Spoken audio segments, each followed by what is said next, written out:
Hello students, welcome to Aadya the rising. आज हम लोग एनसीईआरटी 6 चैप्टर 2 देखने वाले हैं। आइए देखते हैं ये क्या है। Components of food. ठीक है, हम लोग पहला चैप्टर में क्या देखे थे? Food where does it come from, मतलब भोजन ये कहाँ से आता है। ये हम लोग पहले देखे कि भोजन का क्या क्या सोर्सेस होता है। प्लांट सोर्स, एनिमल सोर्स, कितने टाइप के एनिमल्स होते हैं, हम हर्बीवोरस, ओमनीवोरस, कार्निवोरस, ये हम लोग प्रीवियसली देख चुके हैं। क्या क्या भोजन है, उनका क्या इंग्रेडिएंट्स है, ये हम लोग प्रीवियस क्लास में देखेंगे। अब हम लोग देखेंगे कि जो भोजन है, फूड है, उसका क्या क्या कंपोनेंट है। ठीक है, आइए देखते हैं। तो सबसे पहले है कि न्यूट्रिएंट्स। न्यूट्रिएंट्स क्या है? ये न्यूट्रिएंट्स क्या है? Ingredients contain some component needed by our body called nutrients. क्या बोल रहे हैं? हम लोग पहले डिस्कस किए कि भोजन जो है इंग्रेडिएंट्स से बनता है, तो वही इंग्रेडिएंट्स जो कि हमारे शरीर को ज़रूरत होता है वो कंपोनेंट न्यूट्रिएंट्स कहलाता है। ठीक है, मतलब जो भोजन हम लोग खा रहे हैं, जैसे अगर चपाती खा रहे हैं, रोटी खा रहे हैं, ठीक है, रोटी तो कोई रॉ मटेरियल से बना होगा। ठीक है, तो वो जो मटेरियल है उसमें जो कंपोनेंट है, ठीक है, उससे हमारे शरीर को जो ज़रूरत है, जो जो हेल्प मिलता है, वही कंपोनेंट न्यूट्रिएंट्स कहलाता है। अब क्या ज़रूरत होता है, क्या सोर्सेस है, आइए देखते हैं। तो कंपोनेंट्स, क्या क्या कंपोनेंट्स है? फूड 5 ये में डिवाइडेड है, या फिर अगर हम लोग बोले तो 5 फूड कंपोनेंट है। एक एक करके देखते हैं। आइए, पहला फूड कंपोनेंट है कार्बोहाइड्रेट। ठीक है, दूसरा है फैट, तीसरा है प्रोटीन, चौथा है विटामिन, पांचवा है वाटर एंड मिनरल्स। तो 5 फूड कंपोनेंट्स क्या क्या है? Carbohydrate, fat, protein, vitamin and minerals. ठीक है, ये हमारा 5 फूड कंपोनेंट हो गया। अब एक एक करके देखते हैं कि हम लोग को जो 5 फूड कंपोनेंट है, कार्बोहाइड्रेट, फैट, प्रोटीन, ये सब ये किस किस भोजन से हम लोग को मिलता है। ठीक है, उसका सोर्सेस क्या है? पहला हो गया सोर्सेस ऑफ कार्बोहाइड्रेट। कार्बोहाइड्रेट मतलब हो गया आपका शुगर जिसको बोलते हैं। ठीक है, इसका क्या है? Potato, sugar cane, sweet potato, rice, maize. ठीक है, क्या क्या सोर्स है? आलू हो गया, गन्ना हो गया, मीठा आलू हो गया, राइस और मेज। ठीक है, मतलब मक्का और चावल। अगला देखते हैं सोर्सेस ऑफ फैट। फैट का क्या सोर्सेस हो जाएगा? फैट जिसको हम लोग वसा बोलते हैं, घी।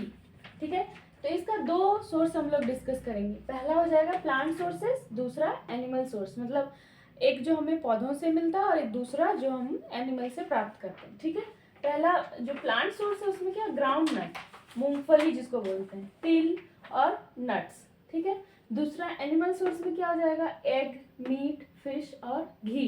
अंडा, मछली, मीट और घी, ये फैट का जो है वो एनिमल सोर्स है। ठीक है, अगला हम लोग नेक्स्ट देखते हैं सोर्सेस ऑफ प्रोटीन। प्रोटीन का अगेन हम लोग देखेंगे 2 सोर्स, एक प्लांट सोर्स, एक एनिमल सोर्स। मतलब हम लोग को जो प्रोटीन है वो, प्रोटीन क्या करता है? बिल्डिंग ब्लॉक का काम करता है, मतलब हमारे शरीर को ग्रो करने में, मसल बनाने में ये मदद करता है। ठीक है, तो इसका 2 सोर्स है, प्लांट सोर्स और एनिमल सोर्स। प्लांट किससे? पी मटर से, ग्राम चना से, मूंग से, बीन्स और सोयाबीन से। ठीक है, इसका एनिमल सोर्स में हो जाएगा मीट, फिश, एग और पनीर। ठीक, अगला हम लोग देखेंगे सोर्सेस ऑफ विटामिन। तो विटामिन में विटामिन ए का देखते हैं, पपाया, पपीता, कैरेट, गाजर, मैंगो, आम। ठीक है, विटामिन बी का सोर्सेस क्या हो जाएगा? राइस, चावल। चावल जो अपना देसी तरीका, कहने का मतलब है जो घर में उगता है धान, और जो घर में चावल बनता है, बाहर पैकेट का खरीदा हुआ नहीं, जो घर का चावल है बिना पॉलिश का चावल, उसका जो छिलका रहता है उसमें विटामिन बी और विटामिन ए दोनों पाया जाता है। ठीक है, फिर है वेट और लीवर, फिश लीवर मतलब ये गोट का liver. Vitamin C, orange, tomato, guava, green chili, lemon, amla. क्या हो जाएगा? ऑरेंज हो जाएगा, टमाटर हो जाएगा, अमरूद, हरा मिर्च, नींबू और आंवला। आंवला रिचेस्ट सोर्स विटामिन सी का होता है। जितना भी खट्टा फल होता है प्रायः हम उनको विटामिन सी का सोर्सेस मानते हैं। अगला आ जाएगा वाटर एंड मिनरल्स। ठीक है, वाटर और मिनरल्स में मिनरल्स क्या होता है कि हमें बहुत स्मॉल अमाउंट में रिक्वायर्ड होता है, पर ये हमारे बॉडी के लिए बहुत ज़्यादा इसेंशियल और बहुत रिक्वायर्ड है। जैसे आयोडीन, आयरन, कैल्शियम और अदर मिनरल्स भी। डाइटरी फाइबर्स, ये भी हमारे फूड कंपोनेंट में मेजर रोल प्ले करता है, ठीक है। डाइटरी फाइबर को रफेज डाइट भी बोलते हैं। ये क्या करता है, ये आपको पूरा जो वाटर है उस मतलब बॉडी बैलेंस करता है, आपका वाटर को ये करता है, कॉन्स्टिपेशन से बचाता है, ठीक है। इसका सोर्स क्या है, मेनली वह plant product, whole grain, fresh fruit. जो भी फ्रेश फ्रूट खाते हैं हम लोग, होल ग्रेन साबुत अनाज जैसे चना हो गया या दलिया हो गया, गेहूं का दलिया हो गया, भूसी वाला कोई भी अनाज है वो, उससे हम लोग को डाइटरी फाइबर मिलता है, ठीक है। बैलेंस डाइट, बैलेंस डाइट क्या है, जिसको हम लोग संतुलित आहार बोलते हैं, ठीक है। अब बैलेंस डाइट को समझने के लिए ये हम लोग जाने, ये अभी हम लोग देखें 5 फूड कंपोनेंट था, ठीक है।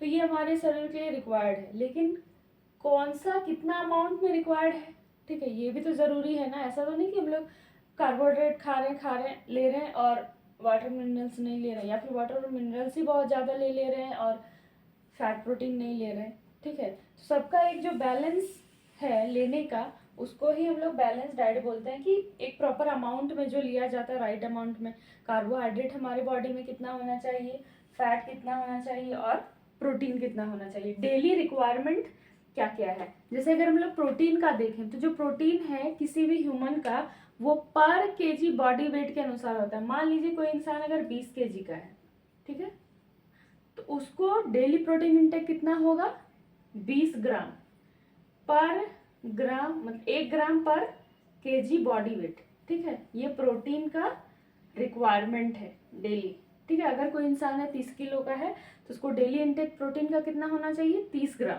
ठीक है। ये रिकमेंडेड है।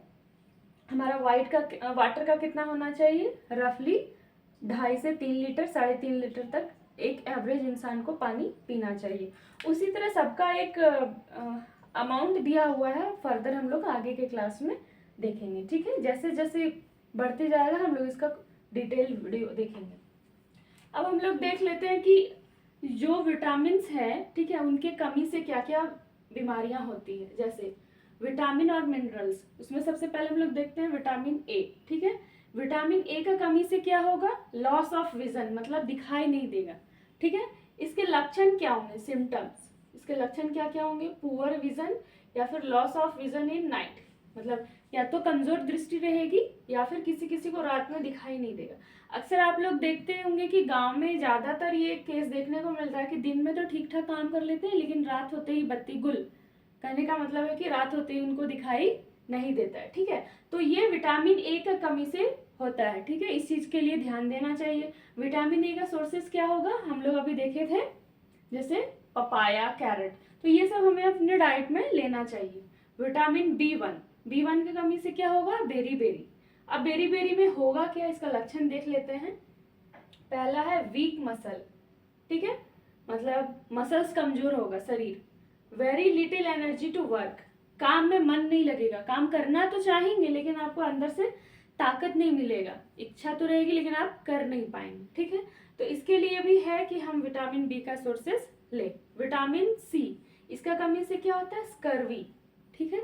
स्कर्वी का लक्षण क्या है, ब्लीडिंग गम्स, मतलब मसूड़ों से खून आएगा, जब भी आप ब्रश करेंगे तो आपके मसूड़ों से खून आएगा।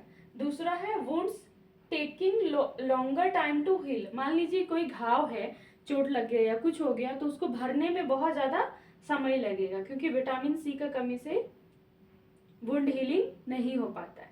विटामिन डी, ठीक है, इसकी कमी से क्या होता है, रिकेट्स। रिकेट्स का क्या लक्षण हो गया, bones become soft and bent, मतलब वो जो हमारी हड्डियां हैं वो सॉफ्ट हो जाएगी और वो मुड़ जाएगी। एक ऐसा विटामिन डी की कमी से पैर कुछ, जो पैर सीधा ऐसे होना चाहिए वो ऐसा बो शिफ्ट हो जाता है, ठीक है। ये विटामिन डी का कमी से होता है। इसके लिए विटामिन डी का सबसे अच्छा सोर्स क्या हो जाएगा, धूप, इसलिए हमें डेली धूप लेना चाहिए। अगर ठंड के मौसम की बात करें तो ठंड में कम से कम हम लोग को आधा घंटा धूप में खड़े रहना चाहिए, और अगर गर्मी में तो कम से कम 10 से 15 मिनट धूप डेली लेना चाहिए, क्योंकि विटामिन डी का सबसे अच्छा और सस्ता सोर्स धूप है, ठीक है। अब देखते हैं कैल्शियम। कैल्शियम की कमी से क्या होगा, बोन या फिर टूथ डिके, ठीक है, सड़ने लगेगा, तो क्या होगा, वीक बोन्स होगा, ठीक है। कमजोर होगा और टूथ डिके होगा। आयोडीन, आयोडीन का कमी से क्या हो जाएगा, गॉइटर, जिसको घेंघा रोग बोलते हैं, ठीक है, ये किसी एक क्षेत्र विशेष में होगा जहाँ पे आयोडीन का कमी है, वैसा रहता है क्षेत्र विशेष में। आप देखेंगे कि सब, और इसमें होगा क्या ये चीज देखते हैं। तो स्वॉलन नेक ग्लैंड्स, मेंटल डिसेबिलिटी चाइल्ड, इसमें क्या होगा कि जब लोगों को आप देखेंगे तो उनका गला का ये आगे वाला जो पोर्शन होता है, ये पोर्शन ये फुला हुआ नजर आएगा। और ये एक क्षेत्र विशेष होता है, हर जगह नहीं, जहाँ पे आयोडीन का कमी है वहाँ पे सब लोगों को देखने को मिल जाएगा। मतलब आप बहुत आसानी से जान सकते हैं कि ये क्षेत्र में सब लोग घेंघा से पीड़ित हैं। तो इसका क्या है, आयोडीन ले, आयोडीन का इंटेक को बढ़ावा देने के लिए फोर्टिफाइड फूड सरकार निकाल रही है। जैसे कि जो हम लोग अभी नमक खाते हैं वो आयोडीन फोर्टिफाइड रहता है, मतलब उसमें आयोडीन मिलाया हुआ रहता है। अगला है आयरन, आयरन का कमी से क्या होता है, एनीमिया, एनीमिया मतलब खून का कमी, ठीक है। तो इससे क्या होगा, वीकनेस, कमजोरी लगेगा, चक्कर आएगा, काम नहीं कर पाएंगे। तो इन सब का प्रिवेंशन के लिए है कि हम लोग बैलेंस डाइट लें। बैलेंस डाइट लेने से क्या होगा कि कोई भी बीमारियां हमें नहीं होगी। Thank you. अगला चैप्टर हम लोग नेक्स्ट डे देखते हैं।